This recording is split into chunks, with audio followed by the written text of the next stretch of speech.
Welcome one, welcome all. Thank you for tuning in to Cedarly Radio, your guide to films playing at the Art House for the week of August 2nd to August 8th. My name is Aaron Spears. And I'm Dave Huffman. On this week's episode, we'll be discussing The Farewell and Sword of Trust. We'll also be discussing kind of an impromptu fall festival preview with the New York Film Festival and the Toronto International Film Festival, how to spot new independent talents in the art house world, and our Cedarly 3 picks for best dramatic performances from comedians.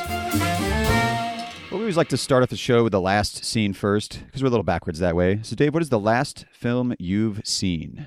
The last movie I saw was a true classic. I watched the Marx Brothers' The Coconuts from 1929. I'm never sure if you're going sarcastic when you say a true classic or... No, that one is a true classic. Yeah, it is. No, it is, yeah. I mean, I treated myself on Amazon Prime Day because I had a credit, and there was like this Marx Brothers box set that ultimately just cost me like $5. Whoa. To get all these Marx Brothers movies on Blu-ray. So I got that and just finally started to watch them last night. So I watched The Coconuts, which I had not seen in forever. I've seen obviously like Duck Soup and Night at the Opera a lot more than some of the other ones. And I just remembered like gags from the movie as opposed to the story, if you want to call it, plots. That's a good point. Yeah. Aren't really that important. Or the one-liners.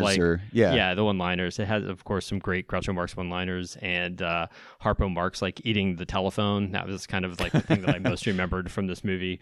So it's just got some great little bits, and it's the story is about they run like a hotel down in Florida, and they're trying to sell like property during like the Florida like land boom, and apparently they hated that movie. It was adapted from the stage production, and they just hated the movie so much that they wanted to buy the print back and destroy it, the negative, and the studio wouldn't let them. And it ultimately was a big hit, and of course people love that movie. So do you know why they hated it?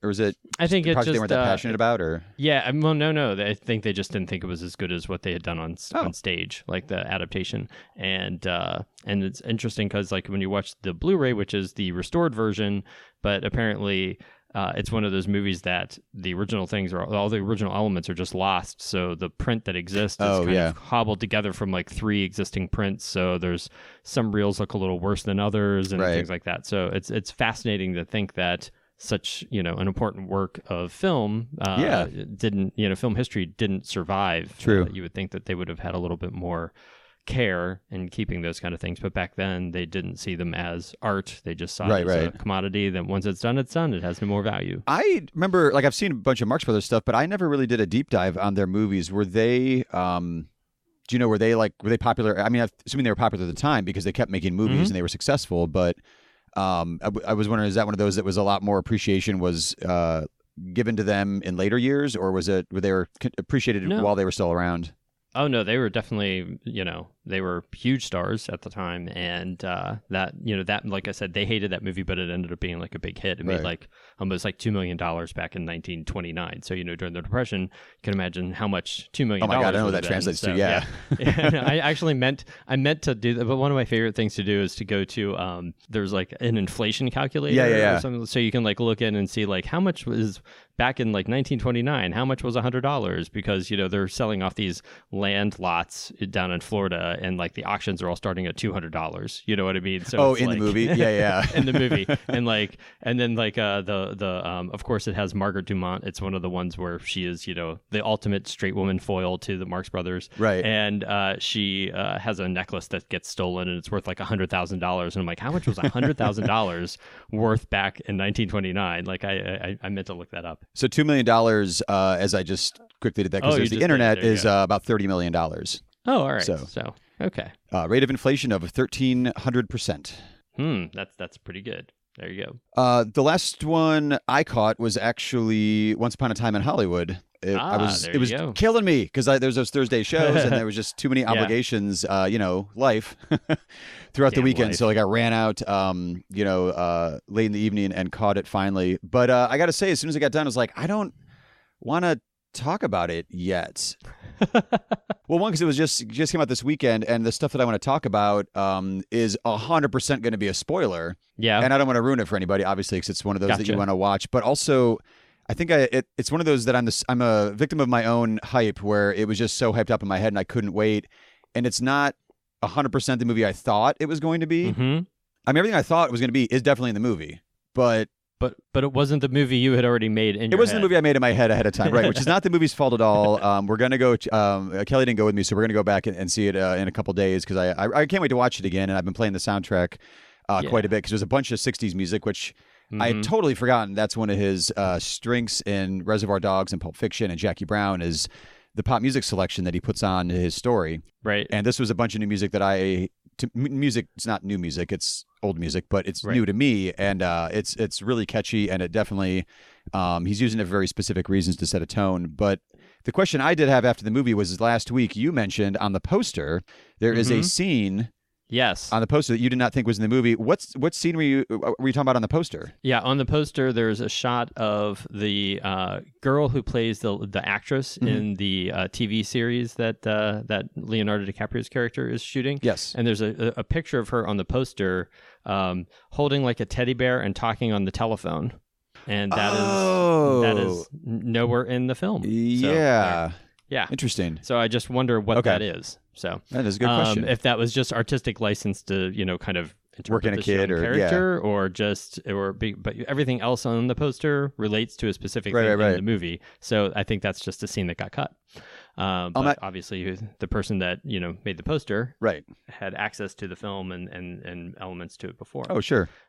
But, I will say this. I've seen the film again, and I actually enjoyed it more the second time. I mean, I enjoyed it the first time, but I actually enjoyed it more the second time. So I think that you'll enjoy it more. On a second viewing, your expectations are going to be different first time. So. Right. It's I'll put in that category of like, it's the novel syndrome, where like if there's a novel that I've loved and I go see the movie, the first time I watch it, my brain is only comparing it to the book. And I got to get that viewing like just out of the way so that I can go back and watch it on its own terms and see if it actually works. So, ideally I would have seen this maybe, back-to-back days, or even the same day if I had a whole day of free time. But, it's kind of nice though to have it kind of just sort of sit and marinate for a few days and then jump back in. Because like my first impression, you say, what's the scene that comes to mind when you say Tarantino's new movie? It's Brad Pitt driving around in a car listening to music, which is a ton of the movie, and it's really good. And I get why he's doing that in the movie, but usually it's a dialogue scene in a Tarantino movie, or like it's a certain line or the way that this conversation was structured, and that's not coming to mind right away when I think of this movie, which is kind of interesting. It's not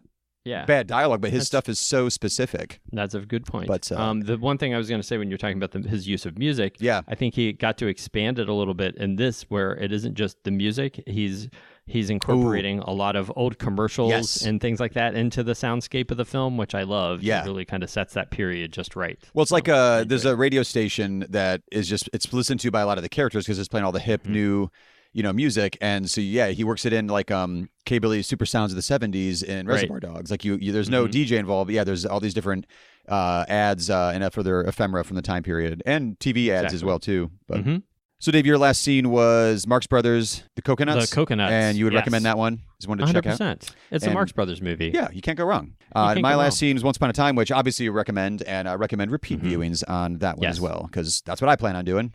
It did make some headlines because it was a box office hit as well. It was, and it did great here at the Cedar Lee. It was, just smashed everything else out of existence, quite frankly. It seemed to be the only movie that people wanted to see. So we'd like to hear, though. And people really do seem to be enjoying it. Marion and Leonard, which did open up as well last weekend, did okay, for it is not the music documentary setting the box office on fire like a lot of other music documentaries have been, but it's very good and people are enjoying it as well. But Once Upon a Time in Hollywood, sometimes Tarantino movies can be pretty divisive, and I know even when we showed Pulp Fiction years ago, the theater I was working at the time, we'd have people walk out of Pulp Fiction just because, I think it was a lot of were just offended by the language. And this one doesn't quite have the swearing that you usually get in a Tarantino movie. Yeah, this one is not as like I hadn't thought of that at talk. All. Yeah. As my mom would say, filthy talk.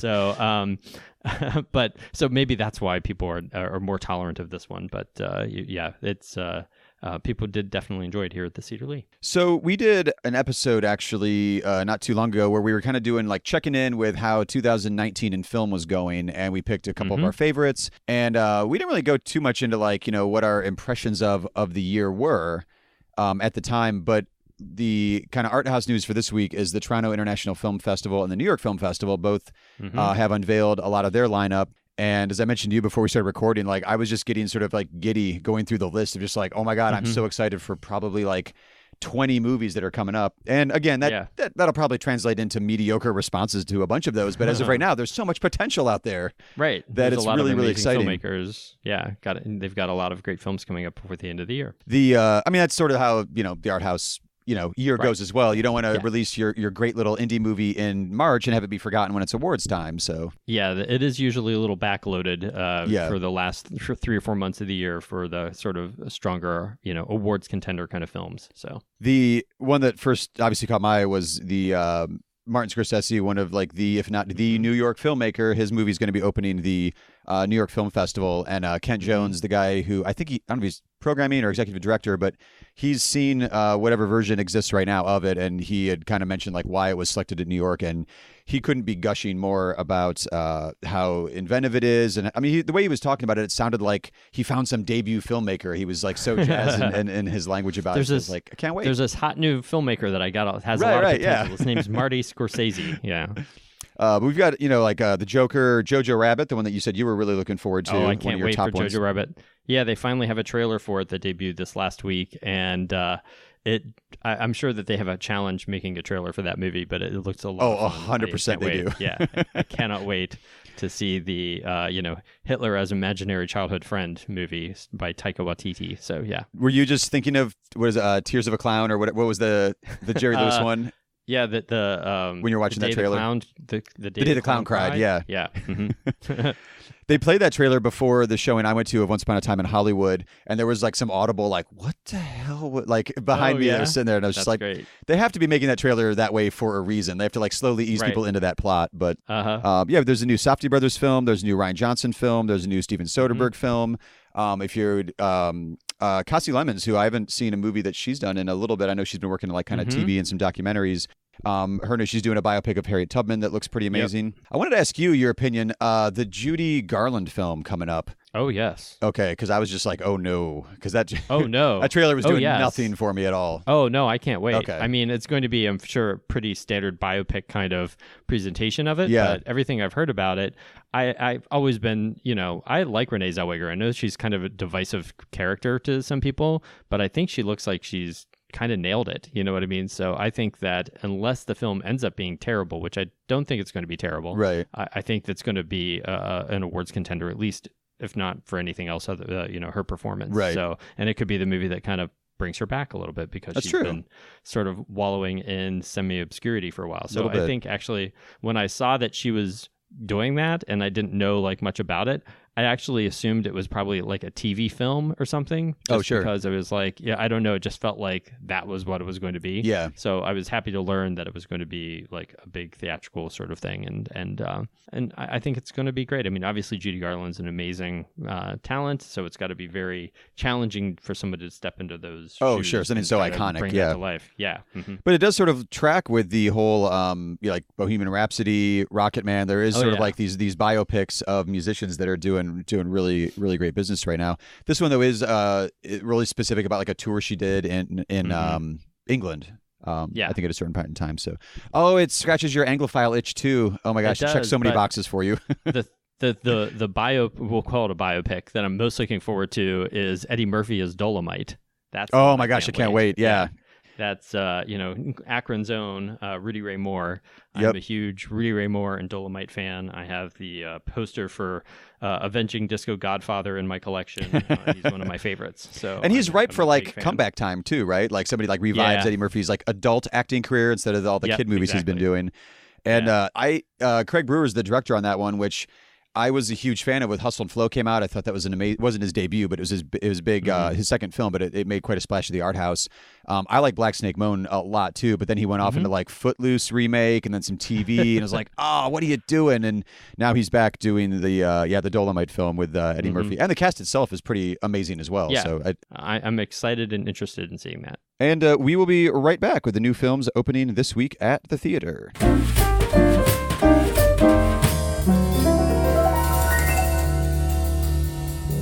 So the first film we're opening up this week is one that we've been chomping at the bit to bring here to the Cedar Lee. It was supposed to open a few weeks ago, and then the studio rethought their release strategy after it opened up so well in New York and LA, and they decided to deny Cleveland a few more weeks. So we're finally opening up The Farewell by Lulu Wang. This is a new film about a Chinese family who discovers their grandmother has only a short while to live and decides to keep her in the dark.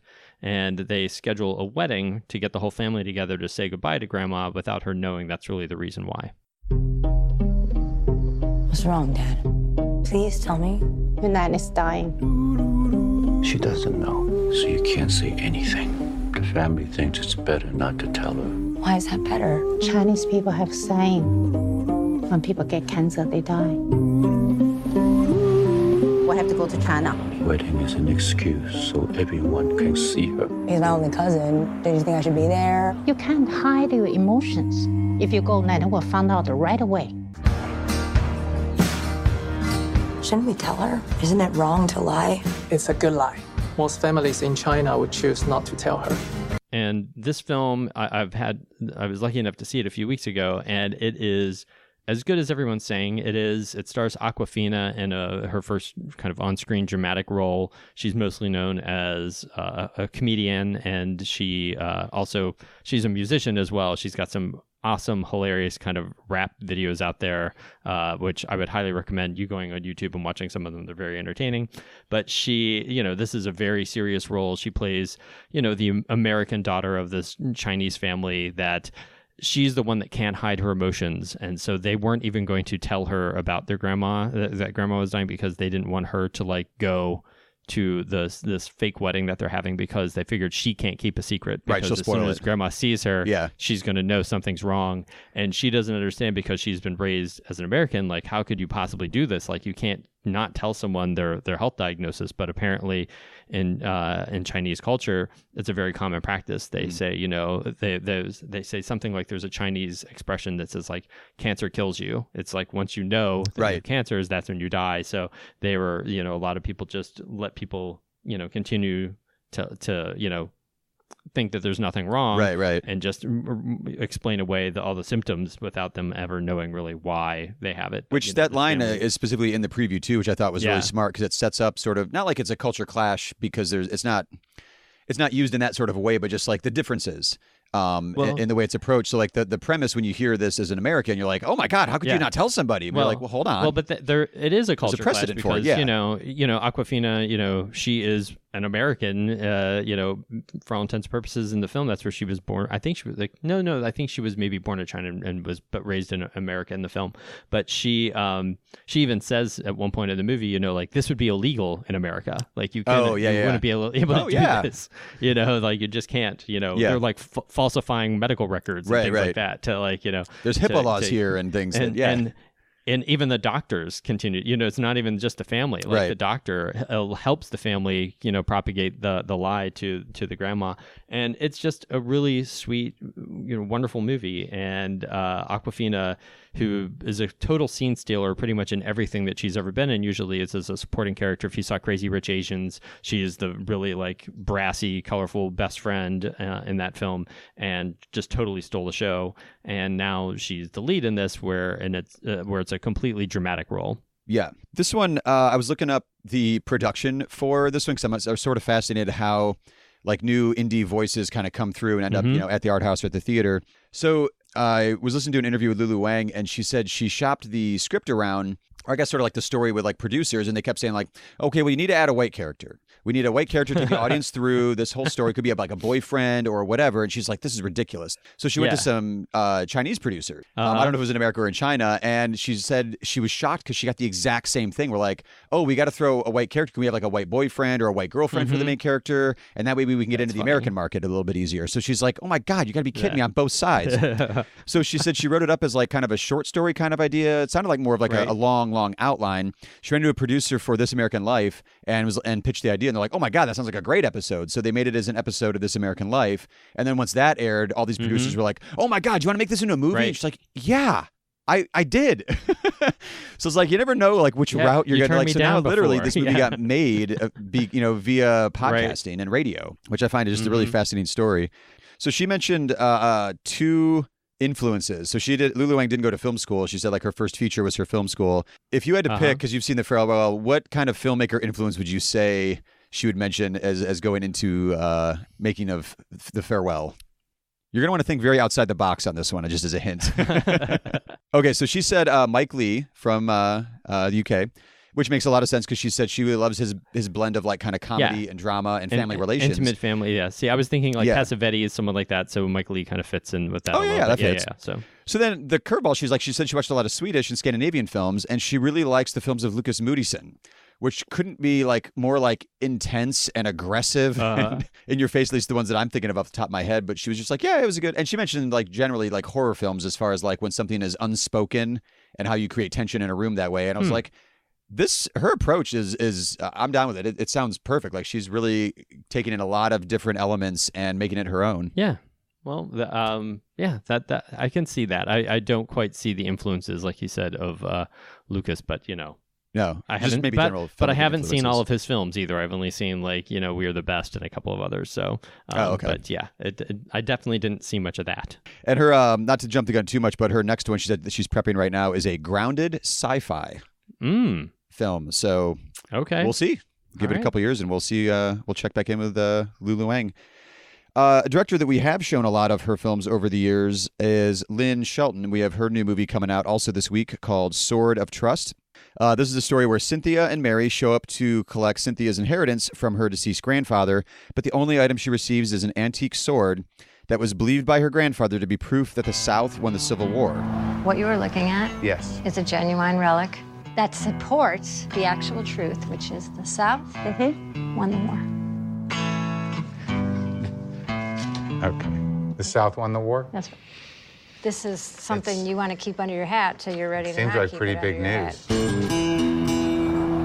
Best way to do this is through concrete evidence. Is this antique roadshow for racists? Up to $50,000. God damn it. What's the deal? 70-30 sounds fair to me. Just don't touch. I can't touch the tag. Don't touch the tag. Honey, 70-30, is it 70 for us? No. No deal. 30 for us. No deal. There can be other offers on this, because the word's out. Word's out. Came here looking for something. Heard you have it. Can we narrow it down a little? We're looking for a sword. All right. A sword. Why was that so hard? It wasn't hard. Wasn't hard. Why did we have to take that route to get there? 30 seconds to get there. It wasn't take that long. Let's just be on the same page. We're just trying to sell this thing for a lot of money, and that's that. Bam. This is definitely how people die. I don't know who these people are. I don't know what they're capable of. We're in this together. Me, you, the two ladies. We just got to get that $40,000. I'm so hard right now. I can barely keep my mind straight. Wait a minute. Are you using that word right? So the previous couple films that we've shown of Lynn Shelton, she did Laggies, which I know you were quite a fan of, Dave, a couple years ago. Hump Day, if you go back, a little bit farther, and Your Sister's Sister. She's been doing a lot of comedic TV work with The Mindy Project, Fresh Off the Boat, Master of None, as a director.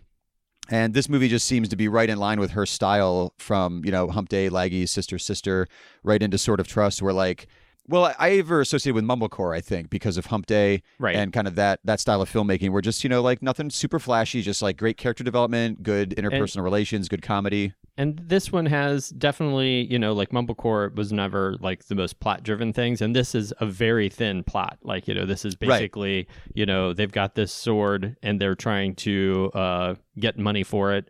They go out to try to sell the sword to this guy who, believes that the South actually, they're looking for, I'm trying to think what I'm trying to say the word. They're trying to look for artifacts. Artifacts, thank you, that prove that the history that everyone's been taught is not accurate, and they see that this sword could be, this sword could be one of those artifacts. And it is a funny movie. I mean, it's got a lot of great comedians in it. Like Mark Maron is hilarious, and then Jillian Bell, who I love Jillian Bell, and I can't wait to see Brittany Runs a Marathon that's coming out in a few like at the end of next month. That's right. Yeah. I love her, so I'm excited to see that. But it is definitely a comedy. But Mark Maron, who's obviously mostly known as a comedian, he's sort of more the straight man in this. I mean, he's funny in it, but it's really more like the situations that are funny, and the women have more of the kind of the comedic rapport, the lesbian couple that Jillian Bell and Michaela Watkins play. But it's a funny, slight little movie. I did enjoy it quite a bit. I do like Lynn Shelton's work. I think that if you haven't been a fan of some of her other things, like I felt like Hump Day was sort of a total letdown. Quite frankly, you can't have a movie with that premise and then not deliver on the premise. I felt like that was a total like cop out. It was. This one is a much more satisfying, fun little movie. Was it too? We haven't quite exactly mentioned it, but the subculture that is tapped into here is this like racist Confederates won the war, kind of subculture that is just ripe for parody in this kind of political climate we've got now. When you've got the whole cast of characters just sort of all diving in only because they want the money. And it's quite a big chunk of change coming from this sword if they can sell it to these horrible racists that believe the South won the war. Yeah, and that's kind of one of the reasons why they decide to do it is they also decide like they just want to see these people like like he is and then, right. But then they also realize what did we get ourselves into? Like they've definitely feel like they've put themselves in a situation that's a little dicey and potentially a little over their head. Yeah, exactly. They're like literally being driven out in the back of a truck to a place that they don't know where they're going, kind of thing. So right. Yeah, you don't want to end up in the back of a truck with somebody thinks the South won the war and you're trying to just get some money from them, or just hang around them in general. Actually, maybe, probably not. Probably wouldn't be my idea of it would be like the worst Craigslist meetup killing of all time. Yeah, absolutely. The last thing I wanted to mention with the two new films we're opening this week is I think probably just in putting the show together, my brain's trying to find themes here and there. Plus, we do a Cedar Lee 3 pick based on one of the new movies, so we're always on the lookout for themes. There's this idea of like, how do you pick out like new voices or a new American independent film? And both of these movies represent the same sort of thing in this case this week. The Farewell is A24, and there are definitely art house regulars and film geeks that like when A24 puts out a film, they just watch it. Yeah. And so having someone who like, I don't think too many people, I'm not being too judgy on Lulu Wang here, but nobody really saw her debut feature from a few years ago.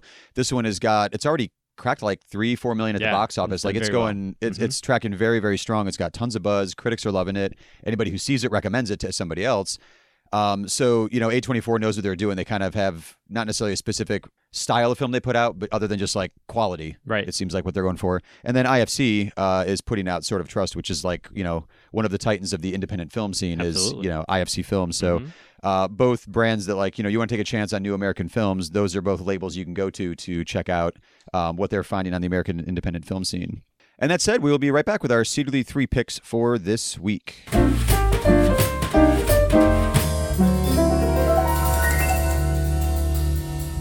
So each week we like to take inspiration from one of the new films opening at the theater and suggest 3 films to broaden your cinematic world. And this topic this week was, I guess, mainly inspired by The Farewell because that's more of a specifically dramatic movie. We'll say a little bit of Sort of Trust because it's actors who are kind of known for, or I should say comedians who are known for comedy who are now going a bit more dramatic with their film turns, specifically Awkwafina in The Farewell. But like we said, you have Mark Maron in Sort of Trust. We took a look at people known for comedy or straight up comedians who went dramatic. Yes. And in a good way, though, too, not in like a Tommy Wiseau Room kind of way. They went actual dramatic and were effectively dramatic in their movies. And I got to say, I had a few actors and actresses that off the top of my head I thought of right away. But then the more I did a deeper dive, I was like, people know Robin Williams, they know Whoopi Goldberg and where they came from. I'm pretty happy with the few that I was. Well, then it was news to me that one of the ones I picked started out in the world of comedy. Well, let's hear. Go ahead. You start then. That one would be Takeshi Kitano from Japan. Yeah. Yep. Who the film that I first noticed him in was Sonatine back in the 90s, but he also did like Fireworks and stuff. He would do these like really kind of interesting, contemplative Yakuza, but hyper violent Yakuza, like gangster films in Japan.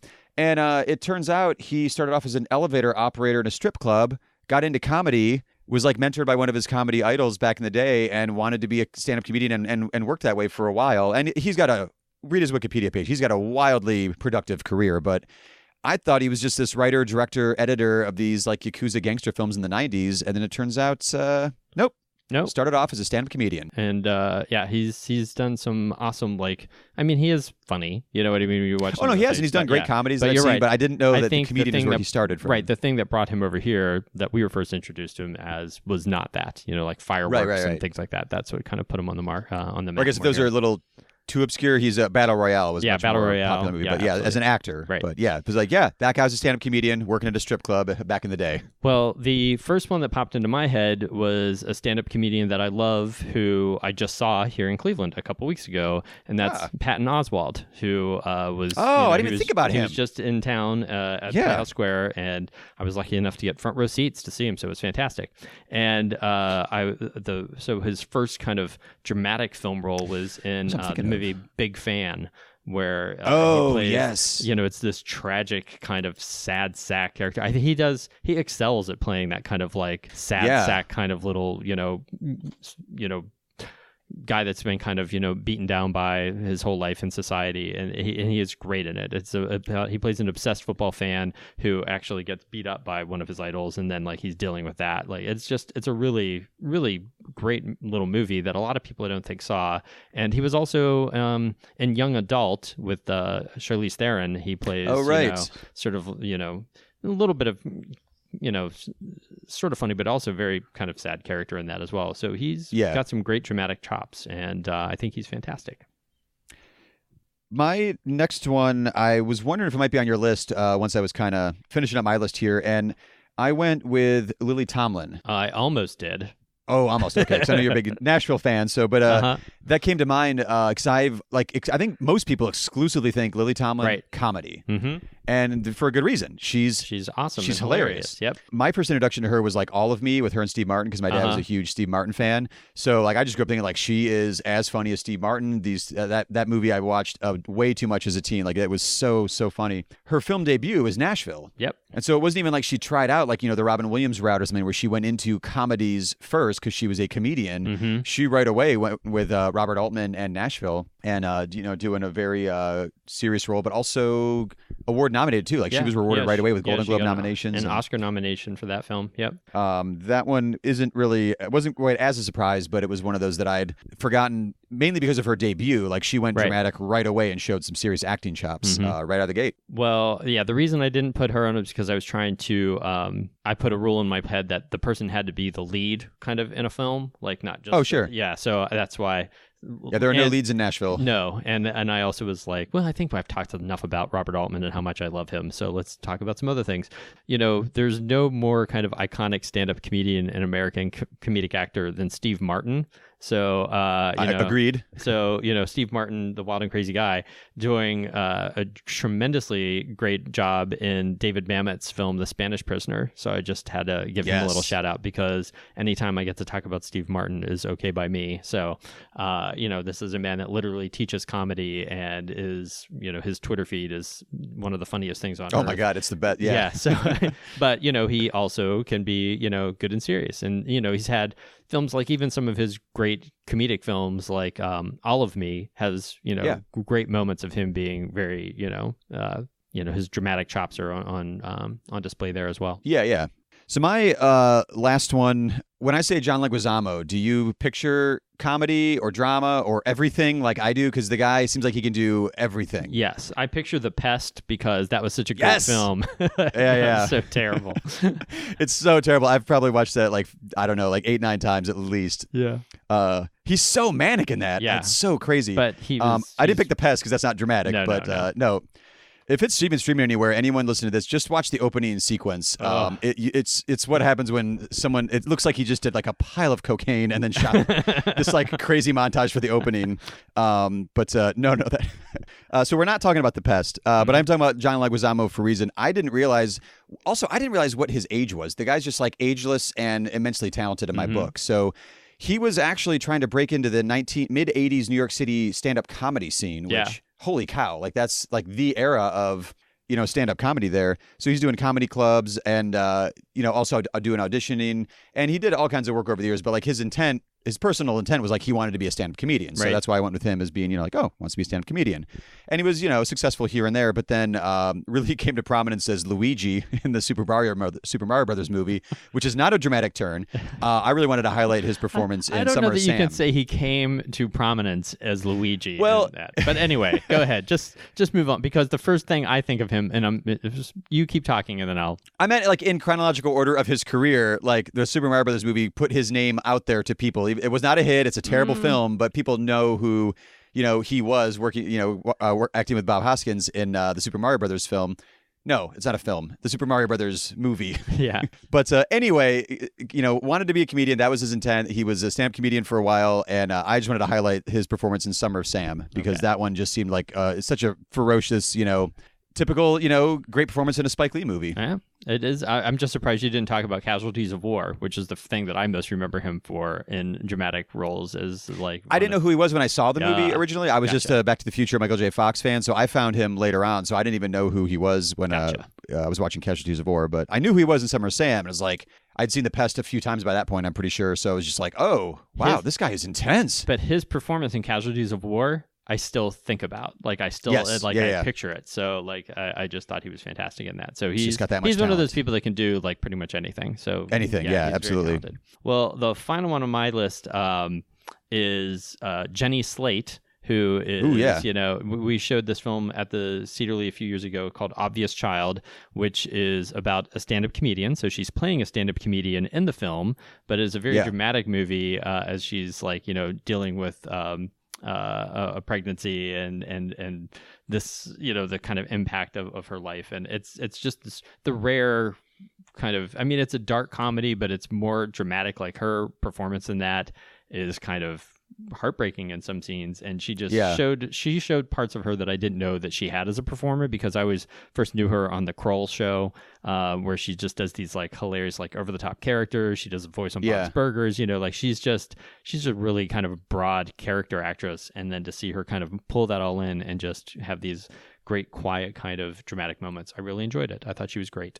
Well, next week's episode, we will be discussing the new documentary Maiden, which is the story of Tracy Edwards, a 24-year-old cook on charter boats who became the skipper of the first ever all-female crew to enter the white bread round-the-world race in 1989. So that's a very specific kind of sports competition documentary. We're going to take a look at sports docs. So if you have any particular recommendations for us, submit your picks for best sports docs at Cedar Lee Theater using the hashtag CedarLee3, the number 3. Before we sign off for this week, though, we do want to let you know about a few special events we have coming up. It is the first weekend of the month, so it is Melt Bar and Grilled late shift time. We have, of course, the Rocky Horror Picture Show playing at midnight on Saturday, August 3rd. In addition, the cult film for this month to go along with Rocky Horror is Trolls 2.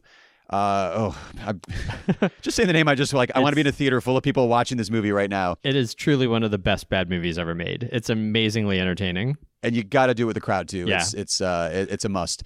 Saturday, August 3rd, Trolls 2 at 9:30 p.m. and again at midnight, with the encore show Sunday, August 4th at 7 p.m. And then we also have a Fathom event coming up on Tuesday, August 6th at 8 p.m. We'll be showing I Love Lucy, a colorized celebration, which includes 5 uncut, full-length colorized episodes on Lucille Ball's birthday, plus Redhead Tales, a newly produced and never-before-seen featurette on the colorization of I Love Lucy. So this is using a new technology for colorization. It's not like the colorization from the 80s, we showed that Peter Jackson documentary. Right. His World War I documentary. Yeah. And where he had used these new techniques for colorizing.